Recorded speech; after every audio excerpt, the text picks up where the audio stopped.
Doctor সুখেন্দুর মন সকাল থেকেই অস্থির, কিছুতেই কাজে মন বসাতে পারছেন না। সকালবেলায় প্রগতি নার্সিংহোম থেকে ডাক্তার খাসনবিস কঠিন এক সার্জারির জন্য ডেকে পাঠিয়েছেন। এই মধ্য বয়সে এসে এত দোলাচলের মধ্যে থাকতে হবে সেটা সুখেন্দু ভাবতে পারেননি। পেশেন্টের সমস্ত হিস্ট্রি পড়ে সুখেন্দু এই অপারেশন করবেন কি করবেন না ভেবেই চলেছেন। একবার মনে হচ্ছে ডক্টর খাসনবিসকে জানিয়ে দেবেন, আজ তার পক্ষে ছুরিকাচি ধরা একেবারে অসম্ভব। সেই এক রকম পরিস্থিতি, সেই একরকম ভয়, তবে সেই সময় আত্মবিশ্বাস অটুট ছিল। আজ তা বিন্দু মাত্র নেই। কি হলো, সকাল থেকে উঠে সিগারেটের পর সিগারেট খেয়ে চলেছ বলে দুম করে ধোঁয়া ওঠা ব্ল্যাক টি এর কাপটা সুখেন্দুর সামনে বসিয়ে ভবেশ গম্ভীরভাবে দাঁড়িয়ে রইল। ভবেশের বকুনিতে স্তম্ভিত ফিরে এলো সুখেন্দুর। যবে থেকে ভবেশ এ বাড়ির দায়িত্ব নিয়েছে তবে থেকে জীবনযাত্রার এক চুল এদিক ওদিক হবার জো নেই। সায়ন্তনী চলে যাবার পর থেকে সুখেন্দুর ওপর ভবেশের অভিভাবক সুলভ ব্যবহার বেশ খানিকটা বেড়ে গেছে। মুখে মেকি হাসি এনে বলল, মাথার মধ্যে অনেক কিছু ঘুরপাক খাচ্ছে ভবেশদা, কি করি ভেবে পাচ্ছি না। ভবেশ কিছু না বলে যেমন এসেছিল তেমন ফিরে গেল। ফোনে একবার ডক্টর খাসনবিসের সঙ্গে কথা বলে নেওয়া প্রয়োজন বলে মনে করলেন সুখেন্দু। নিজের অনিচ্ছার কথা প্রকাশ করার পরও পাশ থেকে ডাক্তার বললেন, আমি অসহায় অবস্থায় তোমায় ডাকছি। পেশেন্টের অবস্থা একদম ভালো নয়। হয় বাচ্চাকে বাঁচানো যাবে না, না হলে মাকে। এই অবস্থায় আমি প্রথমেই তোমার নামটা মনে করেছি। এরপর তোমার বিষয় আমি অন্য কাউকে ডেকে নিতেই পারি, কিন্তু তাতে কতটা সুরা হবে আমি জানি না। অল ডিপেন্ডস আপন ইউ বলে ফোনটা রেখে দিলেন। এরপর আর কোনো কথা চলে না।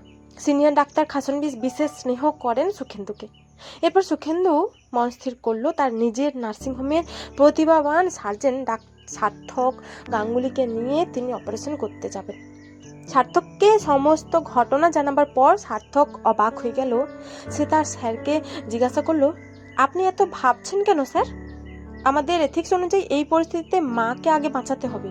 সন্তানের কথা এই ক্ষেত্রে মাথায় রাখলে চলবে না।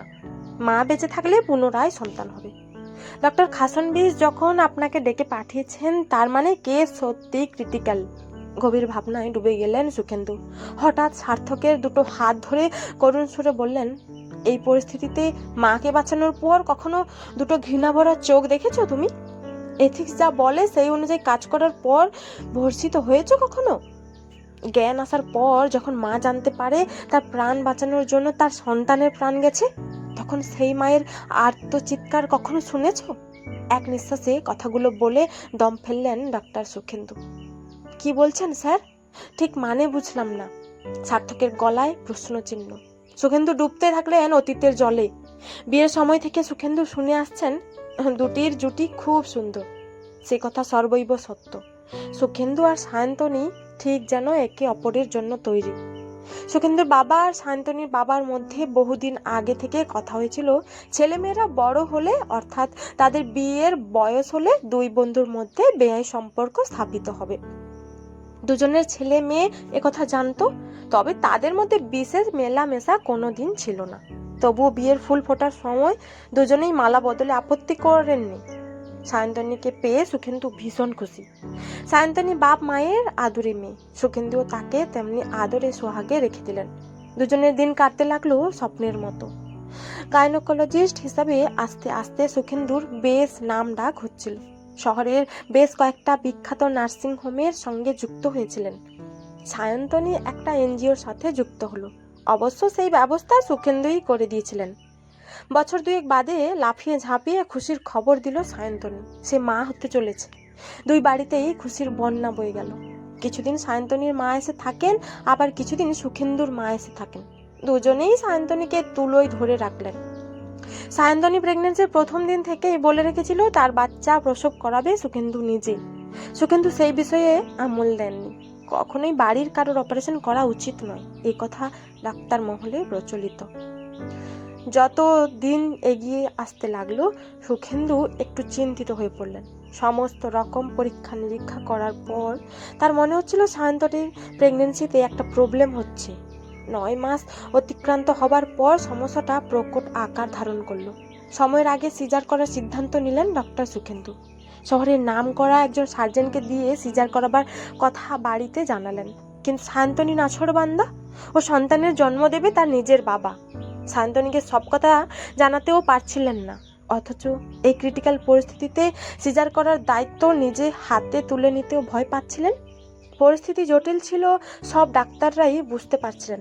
হয় মা, না হলে সন্তান, যে কোনো একজনকে বাঁচানো যাবে। ডাক্তারদের এথিক্স অনুযায়ী মাকে বাঁচানোই কর্তব্য, কিন্তু দুজনেই সুখেন্দুর একদম নিজের। এই পরিস্থিতিতে তার পক্ষে এমন একখানা ডিসিশন নেওয়া যে কতখানি কষ্টের সেটা তিনি অন্তর থেকে টের পাচ্ছিলেন। দুই বাড়ির কাউকেই ঠিক মতন বিষয়টা জানাতে পারছিলেন না। ভয় হচ্ছিল এই কঠিন পরিস্থিতিতে বাড়ির লোকেরা যদি ভেঙে পড়েন তাহলে তার পক্ষে আরো অসুবিধা হবে। তবুও সায়ন্তনীর আবদার রাখতে নিজেই ছুরি কাঁচি ধরেছিলেন। সঙ্গে সহযোগী ছিলেন বটে, কিন্তু ডিসিশন ছিল তার। অপারেশনের আগে শতবার ঈশ্বরকে ডেকেছিলেন, কিন্তু সাধারণত যেমন হয়ে থাকে এক্ষেত্রেও তেমনটাই হয়েছিল। মাকে বাঁচাতে গিয়ে সন্তানকে বাঁচানো যায়নি। ফুটফুটে একটি কন্যা সন্তান জন্মেছিল। জন্মের সময় জীবিত থাকলেও কয়েক মিনিটের জন্য তার প্রাণ ছিল, তারপর সব শেষ। দুদিনের মধ্যে সায়ন্তনীকে খবরটা কেউ দেয়নি। দুদিন বাদে যখন বাচ্চাকে সায়ন্তনীর কাছে দেওয়ার কথা, সেই সময় একা সুখেন্দু সায়ন্তনীর সামনে বসে কথাটা উচ্চারণ করেছিলেন। সায়ন্তনী বোধহয় বোবা হয়ে গেছিল। শুধু টানা টানা দুটো চোখে ভয়ঙ্কর ঘৃণা, সেই ঘৃণার দৃষ্টি সুখেন্দুকে জ্বালিয়ে পুড়িয়ে দিয়েছিল। তারপর এক ভয়ানক আর্তচিৎকার করে অজ্ঞান হয়ে গেল। তারপর থেকে সায়ন্তনী মরে বেঁচেছিল। আস্তে আস্তে সম্পর্কের সুতোটা ঢিলে হতে থাকলো। সুখেন্দু অনেক বোঝাবার চেষ্টা করেছেন বছরখানেক বাদেই সায়ন্তনী মা হতে পারে, কিন্তু তার ভেতরে ভেতরে সুখেন্দুর উপর রাগ এবং ঘৃণা শক্ত করে বাসা বেঁধেছিল। সুখেন্দু রাতে আদর করতে গেলেও সায়ন্তনী শক্ত হয়ে থাকতো। ক্রমশ সায়ন্তনী দূরে সরতে লাগলো।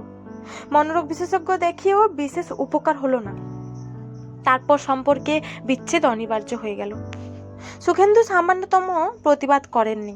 সায়ন্তনীকে ধরে রাখতে পারবেন না সেটা তিনি অনেক আগেই বুঝে গিয়েছিলেন। তাই আইনগতভাবে সরে যাওয়াতে তার আপত্তি করার কি থাকতে পারে। তারপর থেকে সুখেন্দু আর কোনো রমণীতে আসক্ত হননি। সেও হয়ে গেল প্রায় 5-6 বছর। সায়ন্তনী আবার বিয়ে করেছে, সব খবর তিনি রাখেন। বুকের ভেতর কষ্টটা যেন মাথা চাড়া দিয়ে না উঠতে পারে, তাই জন্য সর্বদা কাজের মধ্যে ডুবে থাকেন। কষ্ট পাবার সময় নেই তার কাছে। এত বছর বাদে আবার সেই পরিস্থিতি। ক্রিটিক্যাল ডেলিভারি প্রথিতযশা সার্জেন হিসেবে তার যথেষ্ট নাম ডাক, তাই বিভিন্ন হসপিটাল থেকে তার কাছে এমন ডাক প্রায় আসে। বেশিরভাগ ক্ষেত্রে তিনি সাকসেস পাওয়ার পর সবাই যখন অভিবাদন জানায় তখন পুরানো কাঁটাটা খচখচ করে বিঁধতে থাকে। আজ যে পেশেন্টের অপারেশন করতে চলেছেন তিনি, তার বয়স একটু বেশি, এ কথা জানিয়েছেন ডক্টর খাসনবিস। 35 পেরিয়ে গেছে।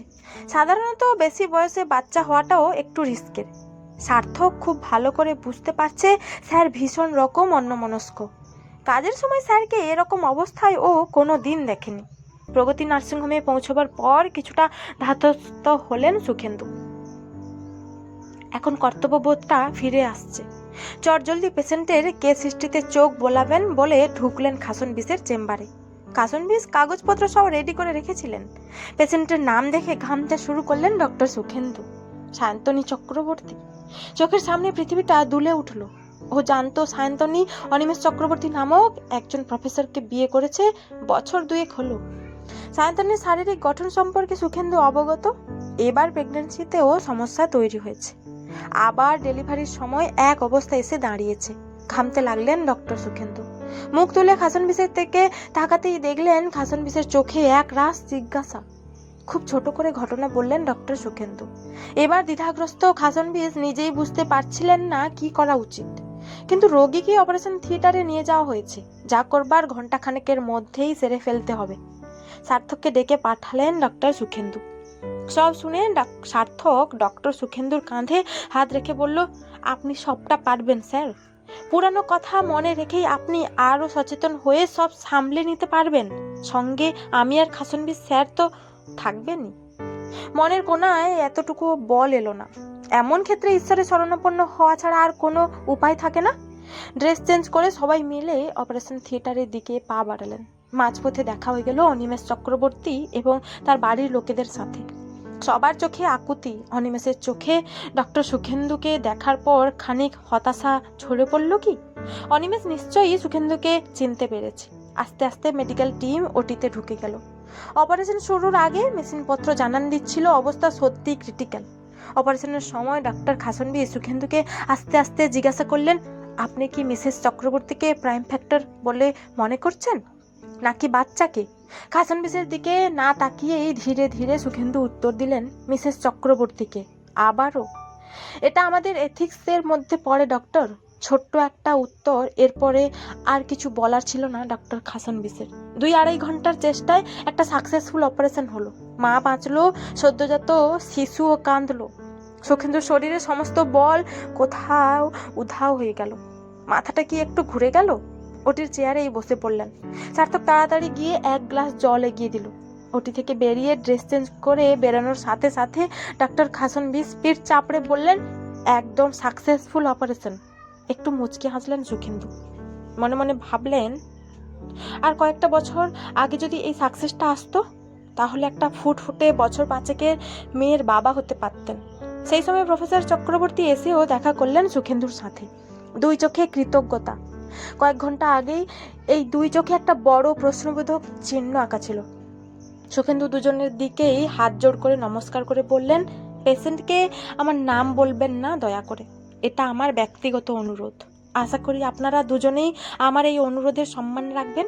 নিজের চেম্বার সেরে বাড়ি ফেরার সাথে সাথে ভবেশ এক মুখ উৎকণ্ঠা নিয়ে সামনে এসে দাঁড়ালো। সুখেন্দু ওর কাঁধে হাত দিয়ে বললেন, এ যাত্রায় বেঁচে গেলাম গো ভবেশদা, কিন্তু আজ কিন্তু আমি সাকসেসফুল। তোমার বৌমা আজকে মা হলো। সায়ন্তনীকে ভবেশ বৌমা বলেই ডাকতো। ভবেশের অবাক দৃষ্টির দিকে তাকিয়ে সুখেন্দু প্রাণ খোলা হাসি হাসলেন। আজকের সব গল্প তোমাকে বলবো, চলো আর সারা রাত তোমার সাথে গল্প করি। সব গল্প শোনার পর ভবেশ সুখেন্দুর দুমড়ে মুচড়ে যাওয়া ভেতরটার সব কষ্ট বুঝতে পারবে তো।